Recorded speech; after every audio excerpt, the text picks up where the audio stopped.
उत्तर प्रदेश, उत्तराखंड, गोवा, पंजाब, इन सारे इलेक्शंस के exit poll जो दिखा रहे हैं वो वाकई बहुत चौंकाने वाला है।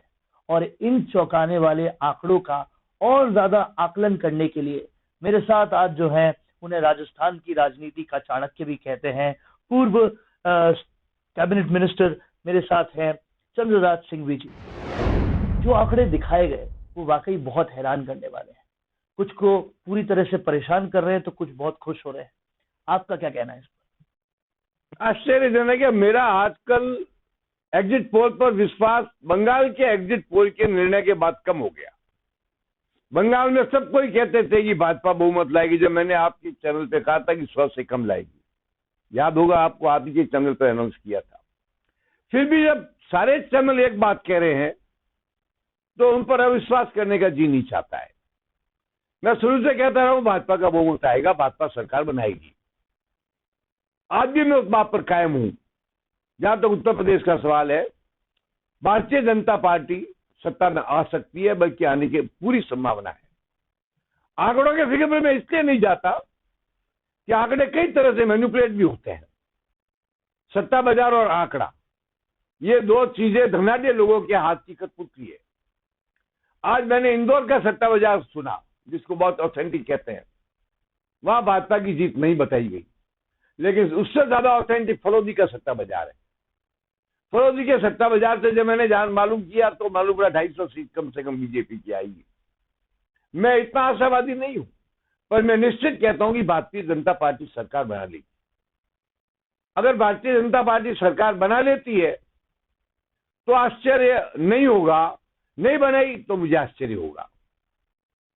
रहा सवाल उत्तर प्रदेश का, तो मैंने आपको बता दिया। पंजाब में मैं हमेशा ही कहता रहूंगी आप पार्टी का बहुमत आएगा।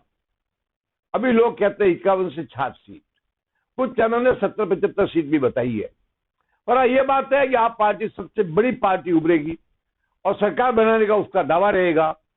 अगर कांग्रेस और वो उनका जो अकाली दल मिले हैं तो भी आप पार्टी से कम रहेंगे। लेकिन सर, पंजाब में कांग्रेस की इनफाइटिंग समझ में आती है, यूपी में भी समझ में आता है कि कहीं ना कहीं योगी सरकार का कामकाज ठीक रहा।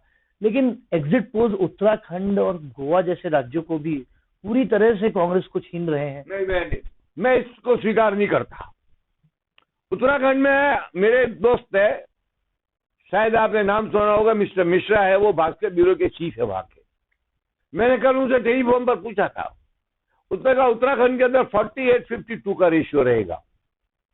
उनको ज्यादा चांस है कांग्रेस के लग रहे थे। हरीश रावत को अगर मुख्यमंत्री घोषित कर दिया जाता तो उनकी सरकार बनी बनाई थी। एक भूल हुई है, और जैसा कि कहा जाता है यह भूल सजा मांगती है, इसलिए कोई आश्चर्यजनक नहीं है। रहा सवाल गोवा का, गोवा में सरकार है, इसलिए 1-2 सीट की हेराफेरी होगी तो भाजपा मैनिपुलेट कर लेगी। इसलिए अगर गोवा के विधायकों को राजस्थान, छत्तीसगढ़ में कहीं जो परमानेंट इनकी कैप्टिव प्लेस है वहां लाके रख दिया जाता तो कोई बुराई नहीं है।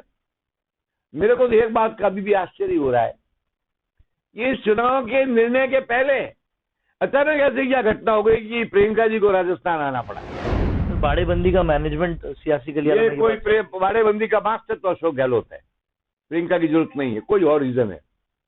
वो क्या आश्चर्यजनक रीजन और रहस्यमय रीजन है, मैं उसकी जानकारी करने में लगा हूं, पर अभी मेरे पास कोई पुख्ता बात नहीं है। जब तक कोई पुख्ता बात नहीं करता है मैं बात नहीं करना चाहता। अब सवाल यह कि अगर पंजाब चला जाता है, यूपी में आती नहीं है, 5% सीटें नहीं आती है, तो कांग्रेस का क्या होगा? क्योंकि लोकतंत्र के लिए कांग्रेस का इस हद तक पतन होना भी उचित नहीं है। मैं हमेशा ही कांग्रेस के विरोध की बात आपसे करता रहा हूं और हमेशा कहता रहूं कि भारतीय जनता पार्टी सरकार में आएगी।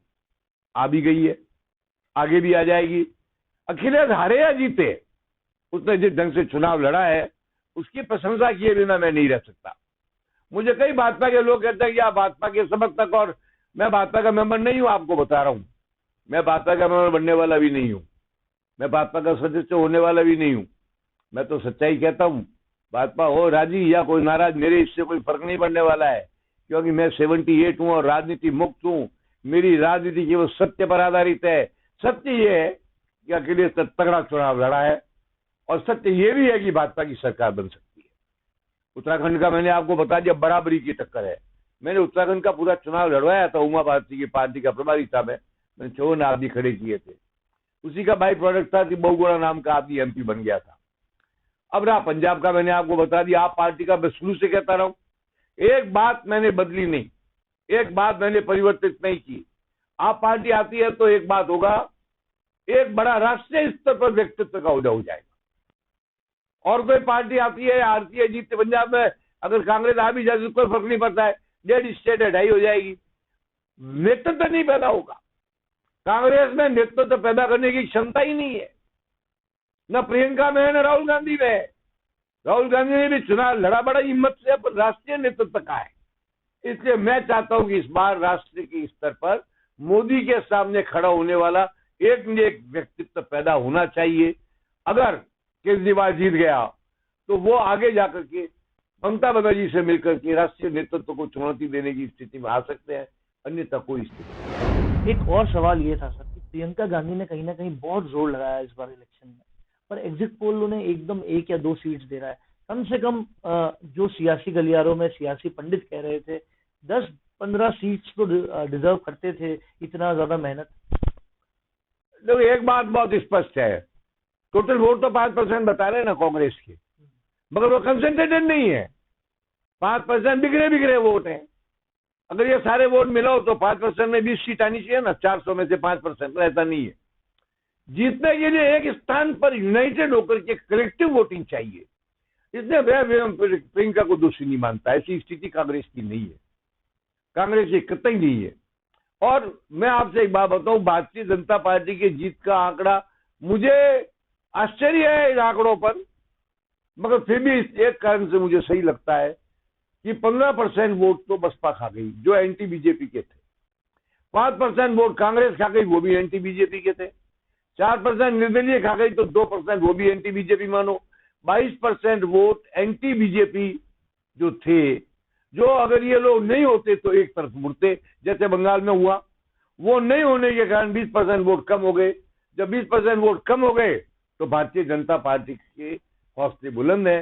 इसलिए मैं कहता हूं कि ऐसा हो सकता है। यहाँ पर चंद्रराज सिंघवी ने एक बात पूरी तरह से साफ कर दी कि कहीं ना कहीं एग्जिट पोल्स जो आ रहे हैं वो थोड़े से ज्यादा हो सकते हैं, लेकिन जीत की जो बात हो रही है वो सच्चाई दे सकती है। उत्तराखंड में एग्जिट पोल से बिल्कुल अलग चाणक्य का अपना एक वर्जन है। कैमरामैन दीपा के साथ वरुण बंसाली, राजस्थान संवाद। अपने इंटरव्यू के जरिए लोगों को अपने और अपने काम के बारे में बताने से बेहतर और कोई तरीका नहीं हो सकता। और वो इंटरव्यू अगर ऐसे चैनल पर हो जिसमें प्रदेश के 2,70,000 से भी ज्यादा लोग सब्सक्राइबर्स हो, तो आपकी आवाज को बुलंद होने से कोई नहीं रोक सकता। इसी के साथ उसी इंटरव्यू को हम लाखों की रीच और 3 लाख से भी ज्यादा फॉलोअर्स वाले राजस्थान संवाद के फेसबुक पेज पर भी प्रसारित करेंगे। इसके अलावा फेसबुक के कई ग्रुप्स के जरिए वो इंटरव्यू लगभग 50 लाख लोगों तक जाएगा। प्रोफेशनल न्यूज रूम और प्रोफेशनल एंकर के साथ state of the art studio में लिया जाएगा आपका इंटरव्यू। और जैसा कि आप सभी जानते हैं कि सैटेलाइट चैनल्स को टीवी पर देखना अब लोगों ने लगभग बंद कर दिया है और उन्हें भी YouTube या Facebook पर ही देखा जा रहा है। तो इससे बेहतर क्यों ना आपका प्रचार एक डिजिटल चैनल पर ही हो, जहां पर आप ज्यादा से ज्यादा लोगों तक भी पहुंच पाए और जो सिर्फ आपके बारे में बात करे, किसी और मुद्दे के बारे में नहीं। तो राजनीतिक रूप से आपको छाना हो या फिर अपने बिजनेस को बढ़ाना हो, करवाइए अपना इंटरव्यू और पहुंचाइए अपना नाम लाखों करोड़ों लोगों तक।